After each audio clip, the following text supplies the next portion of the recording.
Hi everyone, my name is Herbert, and this is the research that I put together for Module 1.3. The topic I chose was economic factors.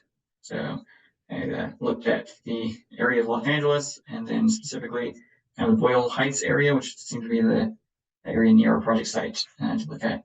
You can see from this image from Built LA that the development around the area seems to have happened mostly in the early 1900s up to maybe the 50s. But other than that, there hasn't been too much recent development. So I'm sure that there's plenty of old buildings there that could use some redevelopment. As far as the economy of LA goes, it has a huge GDP, and it would actually rank 19th in the world if it were just its own separate country. And because it has such a large economy, it's got basically every business sector represented. I took a look at some of the market sectors here, specifically looking at LA and the ones that would be most common for people to work in there. Pretty much 90% of the workforce is in one of these highlighted categories here. And I'll break those down in the next couple slides. So here is healthcare. Specifically, I'm going to be looking at the Boyle Heights area, since that is pretty close to our project site area, and I think it should represent the residents pretty well. So about 11% of people that live around there in healthcare. Median income for those workers about 29.3 thousand. And you can see from the chart on the right, that's pretty low on the list. And that's going to be a standard across the whole market here. There's retail, same kind of thing. They're sitting down 24.3. Hospitality down to 21. Manufacturing down to 22. And if you're looking up in the top right section there, you can see things like Hollywood Hills. It's all the way about 101 for comparison. You have the downtown area, it's all over at like 55, 56. So it's definitely pretty low in comparison. Here's the construction industry, same thing there. We got 27.5. Transportation a little higher at about 30. Wholesale around 25. And then the rest of their sectors make up that's the last 10% of the population. It's the same kind of trend, right around that kind of 20 to 30 median income range. So after looking at that, I want to look more at the housing market and the economy of housing in that area, specifically just looking at it from the lens of those low-income residents. So if we're looking at just kind of the general area of LA, the starting prices for kind of near the city center area that we're looking at, or just kind of basic single family home, is right around 700,000. And that gets you a whopping 1,000 square feet and an estimated mortgage around 4,500 to 4,800. So way under the price range of the residents that we've been looking at.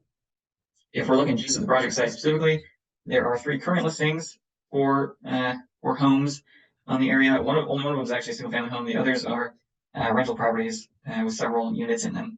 So once again, not really in the price range that we need to be looking at. We're looking at rentals. Obviously, some of these are a little bit more affordable. There's anywhere from 1,200 to on high range of some around 5,000. That'd be more like your downtown with a view kind of setups. And those 1,200s are more like your studio apartments with studio and 1 bath. So not a lot of room there. If we're looking at this project site, specifically, there are 2 current listings, 1 home and 1 townhome, and they're both pretty pricey still, $23.90 a month and $37.95 a month.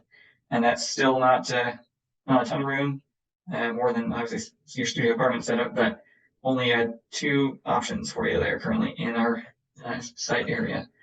So along with that, there's also some socioeconomic factors, which are difficult to really, I guess, gather all of the factors in the list that they have. But as you can see here, there's a pretty high violent crime rate in the area, as well as a pretty high poverty rate as compared to other parts of California. It's also higher on your commute time by an average a little bit, and then also the people that would be living there are not that likely to have a college degree, so there's not too many options for them to be able to get more education and more income to be able to get themselves out of their situation. If I put this graphic together for my diagrammatic map, it's supposed to represent is where the money's at in the area, because people always talk about California and they kind of have the the Hollywood visualization, right? But really, all that money is pretty much in that top left corner over in Studio City, Hollywood Hills kind of area, and then there's a little bit of a epicenter there at the downtown area as well. But other than that, the surrounding downtown areas are some of the poorest areas in Los Angeles. their median incomes are right around 25, 27-ish, and then kind of the suburb sort of areas as you get further away from downtown are still not a ton there, just right around 30 to 35 or so. So that's some takeaways there. Resident incomes in the project side are much lower in the general population. The main industries that they work in there are healthcare, hospitality, retail, construction, manufacturing. There's not a ton of housing opportunities for people that do live there, and they are currently dealing with some pretty difficult socioeconomic factors like violent crime, high poverty rates.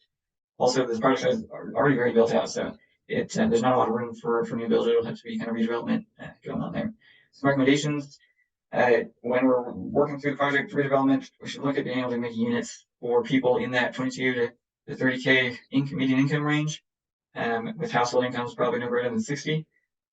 We should be looking at some mixed use buildings so that we can try and incorporate some of those market sectors that they have a high percentage of working in. We should also be trying to add as many units as possible since there is a shortage of living units in the area. We should try and be pulling in local business so that maybe create some work from home or work nearby situations with less commuting, possibly remote work. And then also we need to be careful with safety and security of residents with that high rate of violent crime in the area, keeping that in mind. Here's my sources. So that's what I was able to find as far as the economic factors going on in LA and their project site. So thanks for taking a look.